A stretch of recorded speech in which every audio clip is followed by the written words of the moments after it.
Ibu, bapak, saudari, saudara, rekan-rekan muda, dan adik-adik sekalian dimanapun kalian berada, bertemu kembali dengan saya Romo Tino SSCC di dalam catatan pesiarah.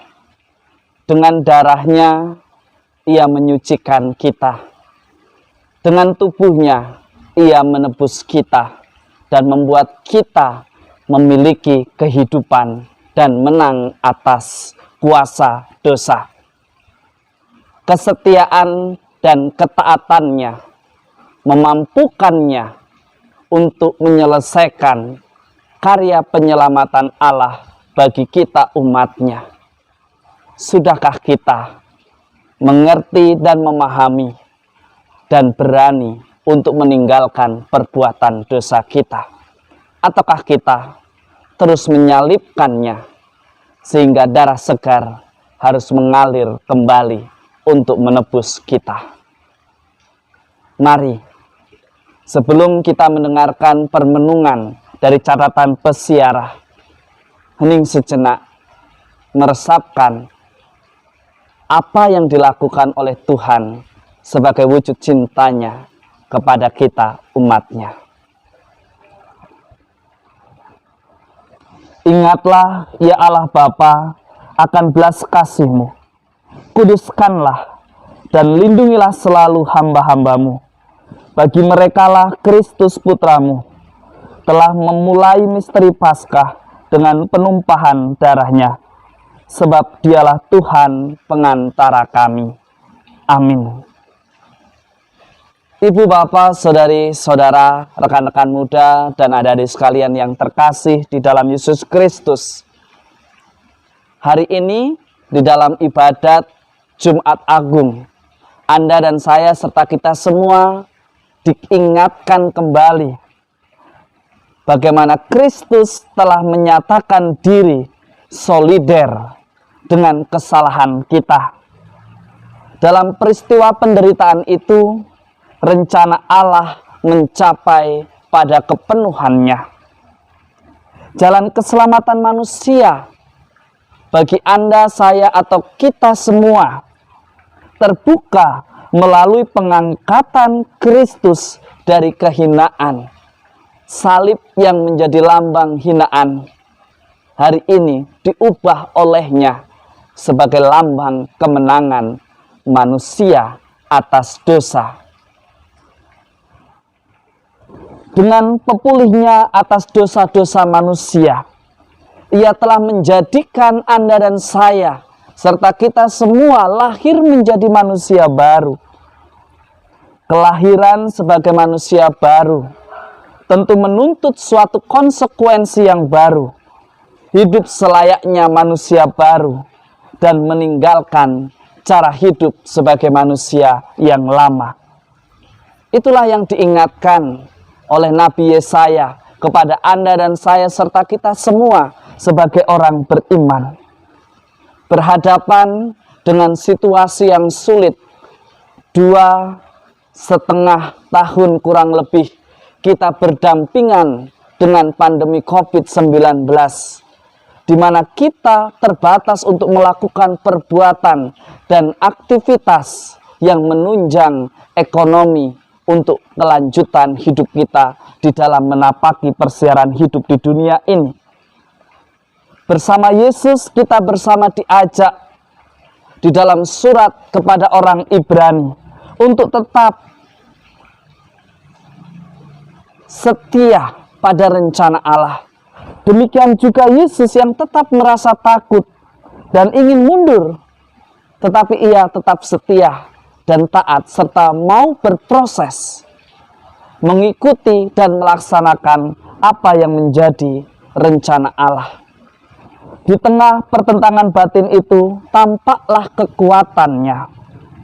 Saat itulah Ia menjadi imam dan kurban yang paling sempurna bagi kita umatnya. Oleh karenanya Ia menjadi sumber kehidupan dan keselamatan bagi Anda, saya, serta kita semua yang senantiasa mau patuh kepadanya. Mungkin kita pun merasakan ketakutan yang sama tentang masa depan hidup kita. Kita merasa ragu tentang kepastian sukacita dan kebahagiaan kita di masa yang mendatang. Setelah kita melalui penderitaan yang begitu panjang di tengah keterbatasan akibat berdampingan bersama dengan pandemi COVID-19. Di tengah situasi yang belum juga membaik, ada pemimpin-pemimpin yang melupakan sifat kedamaian yang Allah kehendaki dengan mengutamakan perang. Anda dan saya serta kita semua diajak untuk menebarkan dan mewartakan sukacita dalam kedamaian dan bukan di dalam permusuhan. Mari kita belajar di dalam situasi yang sulit, tidak menghakimi Tuhan, tidak menyalahkan sesama, tidak mencari siapa yang bisa dikambing hitamkan. Belajar dari Bunda Maria yang menerima kabar sukacita akan mengandung seorang anak yang berasal dari Roh Kudus. Tetapi hari ini dia melihat fakta, anaknya yang katanya adalah Tuhan harus bercucuran darah, harus jatuh sampai 3 kali, bahkan harus wafat di salib. Tetapi Maria, Bunda Tuhan kita, sama sekali tidak mempersalahkan Allah.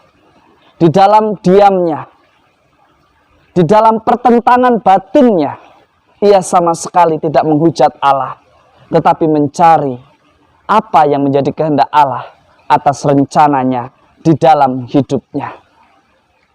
Ketenangan dan diam yang emas menjadikan dia sebagai perempuan yang terpuji di antara wanita. Karena di dalam pertentangan, di dalam kesulitan, di dalam ketidakpastian, ia tidak menghakimi Allah. Ia tidak mempersalahkan manusia atau sesamanya yang membuat anaknya harus wafat di salib. Tetapi ia justru mendoakan dan membawa kita semua untuk mengerti dan taat serta setia pada rencana Allah. Oleh karenanya Anda dan saya serta kita semua hari ini diajak, jangan menyia-nyiakan apa yang menjadi rencana Allah di dalam hidup kita hanya karena ambisi kita, hanya karena sikap egois kita. Ibu, bapak, saudari, saudara, rekan-rekan muda dan adik-adik sekalian yang terkasih, hidup bukanlah suatu perjalanan yang senantiasa membuat kita selalu bersukacita. Tetapi ada begitu banyak tantangan, bahkan mungkin membuat kita menderita.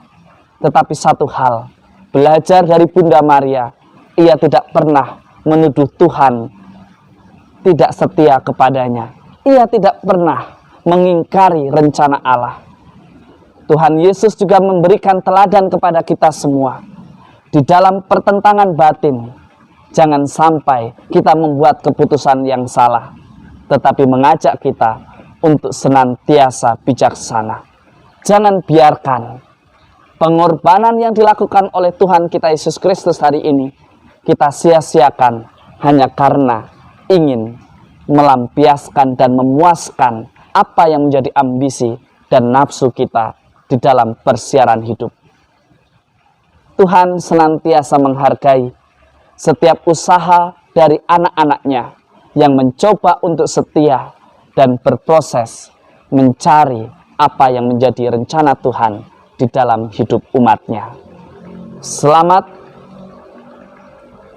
merenungkan penebusan Tuhan dan mari kita syukuri karena rahmat penebusannya kita semua dibebaskan dari kekuasaan dosa. Tuhan memberkati.